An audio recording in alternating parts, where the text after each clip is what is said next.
Ensuite, donc, cherchons à comprendre Vatican II à partir de ces suites. Quelles ont été ces suites dans l'Église d'abord? Comme je vous le disais, le Concile a été accueilli tout d'abord avec ferveur par le plus grand nombre des fidèles. Et donc une réception, comme on dit, s'est mise à l'œuvre. Et le Concile a tout de suite été interprété comme une volonté de renouveau dans l'Église. De renouveau sur plusieurs points. Renouveau d'abord dans les relations entre les laïcs et le clergé, rapprocher, de ne pas diviser l'Église en Église enseignante et en Église enseignée, comme on disait à l'époque.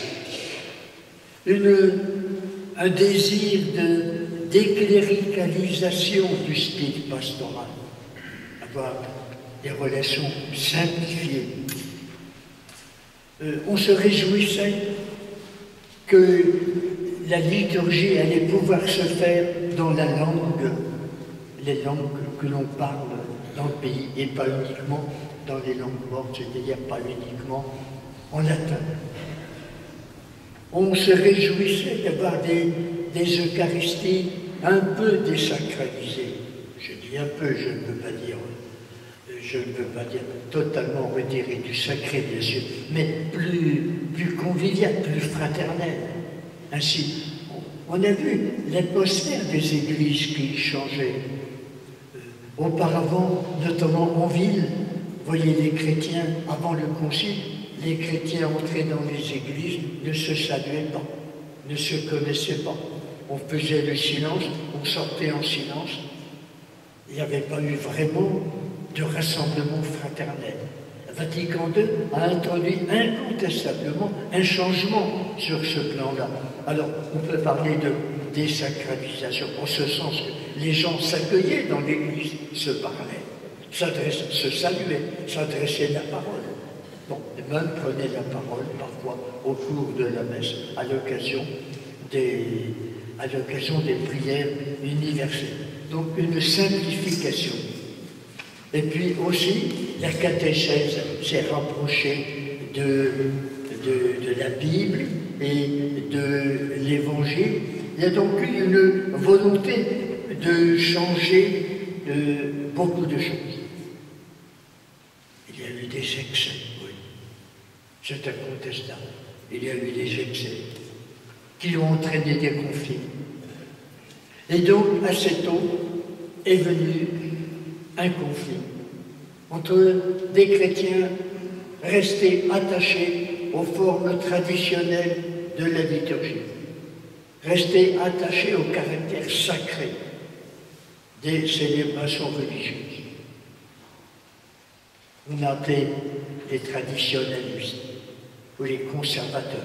Et d'autres, au contraire, et qui voulaient même aller plus loin, mais qui voulaient aller donc dans l'esprit de Vatican II, qui voulaient introduire un peu plus encore de changement dans l'Église, des chrétiens qu'on appelait conciliaires ou qu'on a appelé progressistes. Bon, non, il y a eu des divisions dans l'Église. Mais 2 ans après la clôture du Concile, il y a eu mai 68. Apparemment, pas de lien entre le Concile et l'esprit contestataire, la contestation de mai 68. Cependant, on peut admettre, a priori d'ailleurs, que les chrétiens vivaient dans cette société qui a produit mai 68. Et donc, l'esprit des chrétiens qui ont accueilli la nouveauté de Vatican II, cet esprit-là était aussi très proche de celui des étudiants d'abord et ensuite de bien d'autres personnes qui ont participé à la contestation de mai 68. Qu'est-ce qu'a été mai 68? C'est l'explosion d'un mouvement qui venait de très loin, de cette rupture de la tradition, produit le mot modernité.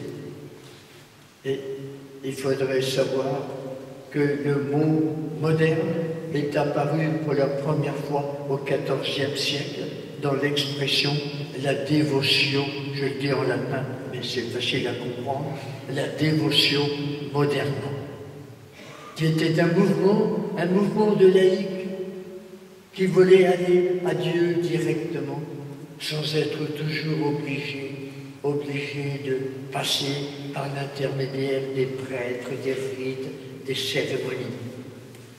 Et on leur a mis entre les mains un petit livre qui est le produit de la dévotion moderne, un petit livre que je pense que vous avez tous lu et relu, qui s'appelait L'imitation de Jésus-Christ, et qui permettait à ces fidèles, eh bien, de parvenir à la véritable union avec le Christ et avec Dieu, et à la sainteté, et d'avoir une relation directe avec Dieu.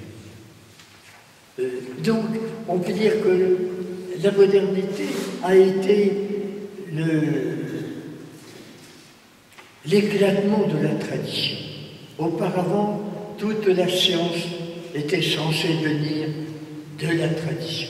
Elle était donc enseignée, on enseignait ce qui venait des anciens.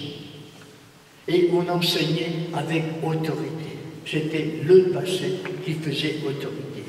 Tandis qu'à partir du XIVe siècle apparaissent les grandes découvertes nouvelles. La pesanteur, le mouvement des étoiles, le mouvement de la Terre autour du Soleil. Toutes ces idées qui paraissaient bouleverser la Bible, puisque dans la Bible, c'est le Soleil qui tourne autour de la Terre. Et donc, la tradition ne pouvait plus garantir le savoir, la vérité. Et les esprits étaient tournés vers l'avenir, la recherche, l'innovation. Et c'est pourquoi la contestation de mai 68 s'est développée d'abord en milieu universitaire, en réaction contre des méthodes d'enseignement, puis elle s'est introduite dans le public, dans la société civile. C'était l'explosion de l'individualisme porté à ces extrêmes. Un mouvement de libération, d'émancipation générale. Les étudiants voulaient s'émanciper de la tutelle professorale. Les hommes voulaient s'émanciper, la cité voulait s'émanciper de l'autorité politique. C'était sous le général de Gaulle, n'est-ce pas, vous le rappelez.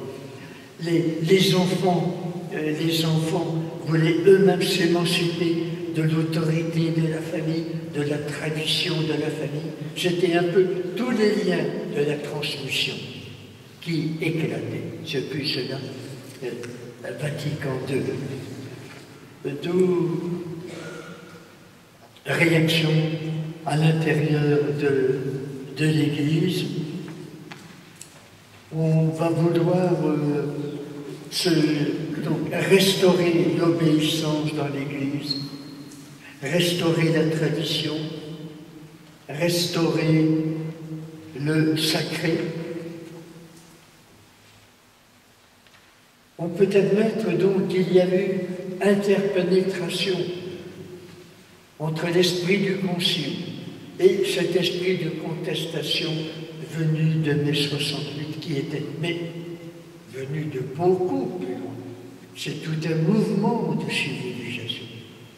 Le mouvement de la société occidentale qui s'écartait de son passé patriarcal et qui rompait avec la tradition pour affronter l'avenir. Et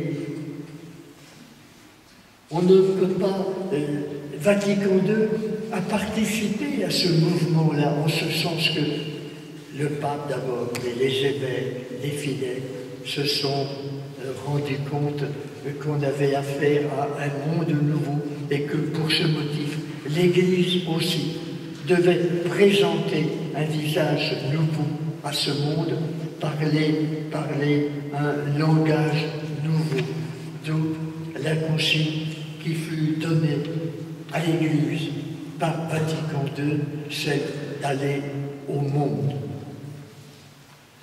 Je voudrais rappeler la phrase de saint Paul disant « Dieu était sur la croix, se réconciliant le monde. » Et lui, il s'est réconcilié avec le monde. On peut dire que ce fut le message du concile.